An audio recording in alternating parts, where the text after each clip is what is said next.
Hi, this is Ellie with Full Moonlight Tarot 20, and I wanted to do a love reading today, so I'll be using several oracle decks, and we're starting with the Romance Angels. Now, the two cards that came out when I shuffled were heart-to-heart conversations. Honestly, discuss your feelings with each other and express your love. Go ahead and make the romantic gesture. So there is a conversation coming up with someone that you're in love with. And Spirit is encouraging you to actually express all your feelings and to tell them that you love them. Because oftentimes what happens is some relationships never even get off the ground because people are too afraid to talk about their feelings. They're too afraid they're going to scare the other person off. They're too afraid of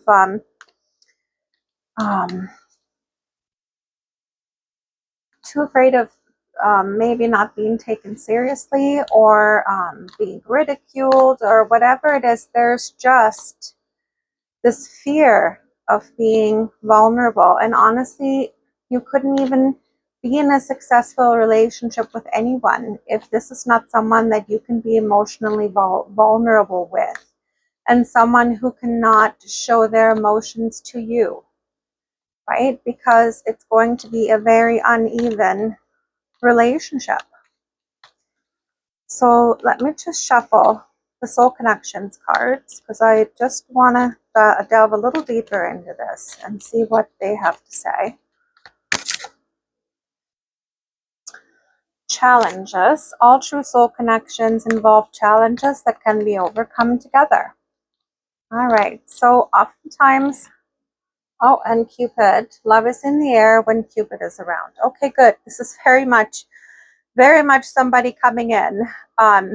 So oftentimes, especially if it's like a true soul connection, there are challenges that both of you need to overcome before you can even come together as a couple, right? Because you cannot have a successful relationship if there's any hang-ups, anything from the past, any traumas, any codependencies, anything like that is going to ensure that this is not going to be a very good relationship or that it's not going to last, right? It cannot be a healthy relationship if there's any codependent ties, if there's any traumas that haven't been worked through in the past, any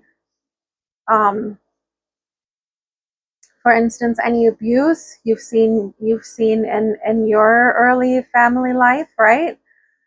Anything like that needs to be worked through because you're going to carry it into every relationship you have. And it's going to have a detrimental effect. So now it looks like to me that the two of you have already worked through most of these challenges, and whatever challenges remain can be worked out within this dynamic. So the two of you need to heal some things while together in the connection. So that's beautiful. So love is coming in. Now, I'm curious. I'm going to use the Love Oracle cards, and I'm going to see what needs to be worked through still. This is very nice. There's a lot of unions coming in right now. Only you, devoted, attached, crave. There's definitely a lot of love between the two of you. You're going to be working through some past life stuff. Deja vu, repeated patterns, karmic lessons. Yes, there's going to be a few things. And oftentimes, especially if it's a deep soul connection, you've had past lives together where you may not have ended up together, where there's been a lot of challenges where karma was created. For instance, if your counterpart ended up in being part of the group that I'm just thinking about a lot of the twin flame collective, for instance. A lot of the higher soul connections, they were around during the witch trials and all that, and oftentimes it has happened where one counterpart ended up on the side of the party that hunted witches and persecuted and executed witches, and hurt their partner and hurt the person that they loved only because they were part of that group. And that is karma that was created within that dynamic, right? That is karma that was created that you're carrying from lifetime to lifetime until the two of you have a chance to work through that. So maybe this is the lifetime where you're going to work all that off, that karma. Now this could have been other things. A lot of times, especially very challenging soul connections, there could have been one part, like one of them in can't even talk today. Let's say your counterpart was of a higher status, right? Back in the day, where if you were of a lower status, you couldn't be together. And so again, karma was created because maybe they had to marry someone from someone equal to their status and couldn't be with you. There's lots of things that happened in past lifetimes where karma was created that now you're going to be working through, which is beautiful. We have here depth, awareness, importance, value. Yeah, so I feel like this is coming back around. So it's finally time for counterparts to come together to work through things together in this lifetime, right?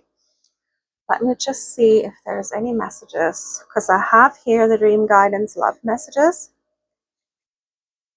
This is nice because this soulmate cycle has been very long, and honestly, the divine masculine side have been extremely stubborn this time around. It's been very, very frustrating, and it seems like a lot of them are finally coming around, but it's been a great challenge for the divine feminines to stay